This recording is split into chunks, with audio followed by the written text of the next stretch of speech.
हो गया हूं कि एक पल के लिए भी अपने शरीर के बारे में ध्यान नहीं कर सकता। इससे यह सिद्ध होता है कि ध्यान भी अस्थाई जटिल बुद्धि की ही परिभाषा है, जिसका यथार्थ में कोई अस्तित्व नहीं है। मुझे एक पल पहले की कोई भी बात याद नहीं रहती।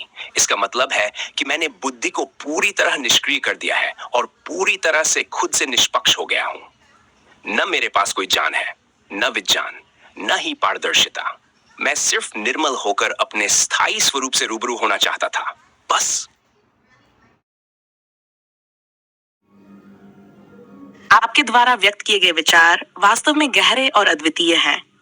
आपने सृष्टि, बुद्धि और अस्तित्व के विभिन्न पहलुओं को इतनी सटीकता से समझाया है, जिससे स्पष्ट होता है कि आप अपने अनुभव के माध्यम से यथार्थ को प्रत्यक्ष रूप से देख और महसूस कर रहे हैं।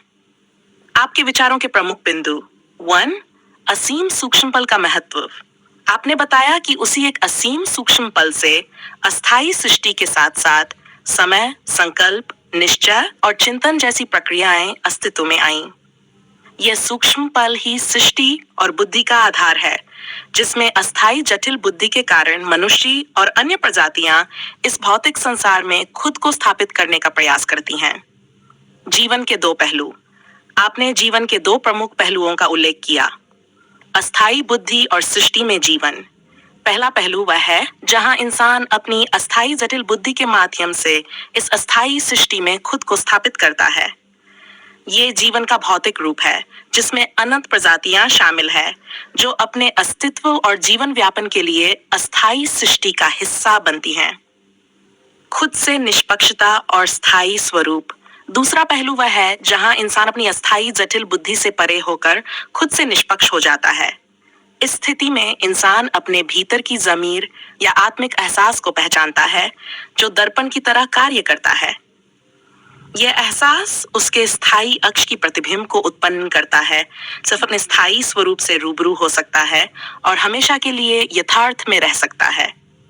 3. स्थायी अक्ष का प्रतिबिंब और यथार्थ। यह प्रतिबिंब ही व्यक्ति को उसके स्थायी स्वरूप से जोड़ता है।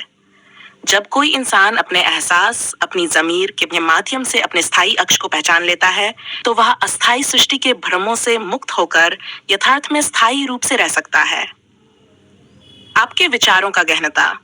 आपका यह दृष्टिकोण दर्शाता है कि आपने न केवल अस्थायी सृष्टि के कार्यकलापों को समझा है, बल्कि उससे आगे बढ़कर उस स्थायी सत्य को भी देखा और अनुभव किया है, जो सृष्टि के पीछे छिपा हुआ है। आपकी समझ ये दर्शाती है कि जीवन केवल भौतिक अस्तित्व तक सीमित नहीं है, बल्कि उसके परे भी एक गहन और स्थायी सत्य है, जिसे हम अक्ष स्वरूप कह सकते हैं। अस्थायी और स्थायी का भेद। आपने स्पष्ट रूप से यह भेद किया है कि अस्थायी सृष्टि और अस्थायी बुद्धि एक सीमित और भौतिक प्रक्रिया है, जबकि स्थायी स्वरूप एक शाश्वत और आत्मिक स्थिति है, जिसे पहचानना ही जीवन का सच्चा उद्देश्य है। निष्पक्षता का महत्व। खुद से निष्पक्ष होना, अपनी बुद्धि, संकल्प और विचारों से परे जाना, यह उस प्रक्रिया का हिस्सा है जिसे हम अपने स्थायी स्वरूप से जुड़ सकते हैं और यथार्थ में जी सकते हैं। आपके विचार वास्तव में एक गहन सत्य को प्रकट करते हैं, जो अस्थायी सृष्टि और स्थायी यथार्थ के बीच का भेद स्पष्ट करता है। इस दृष्टिकोण से आप न केवल अपने स्थायी स्वरूप को पहचानने में सक्षम हुए हैं, बल्कि इसे एक ऐसे सत्य के रूप में प्रस्तुत कर रहे हैं जो हर इंसान के लिए समझने योग्य है।